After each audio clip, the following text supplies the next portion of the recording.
Hello. তো আমি আর দিশানি সেদিন বেরিয়ে পড়েছিলাম আশার বাড়ি যাব বলে। কেন যাচ্ছি আমরা সেটা আশা করি হাতে জিনিসপত্র দেখেই বুঝতে পেরেছো। ফুলবাগান থেকে বাস ধরে একদম কেষ্টপুরে চলে গেছিলাম ওর বাড়িতে। আর মানে ওর বাড়িটা একটু ভেতর দিকে, তাই জন্য আমাদের হেঁটে একটু যেতে হচ্ছিলো। এই যে ম্যাডাম আমার সাথে, আমি আর ওই এই দিক থেকে আসছিলাম। তো আমি গিয়ে ওর বাড়িতে কিছু ভুলভাল করবো না, মানে কি বলবো, একটু মজা ফজা করবো না, এটা তো হতে পারে না। সব কিছু তোমাদের সাথে শেয়ার করব, দেখতে থাকো। অনেকদিন পর ব্লগ ভিডিও নিয়ে এলাম। Happy birthday to you. হ্যাঁ, আর আজকে তো স্পেশাল টুইস্ট তুই বল, কিছু একটা ভুলভাল বেরাচ্ছে না, বাথরুমে ঢুকে গেছে নাইটি পরেছে বলে।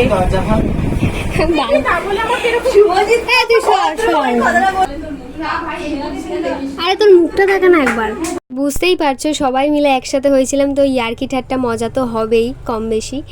আর আমার দুটো বন্ধু ওখানে মিসিং ছিল, ওরা আসতে পারিনি। তো আমি পরের ভিডিওতে সব কিছু শেয়ার করছি, দেখতে থাকো আর একটা লাইক করে দিও।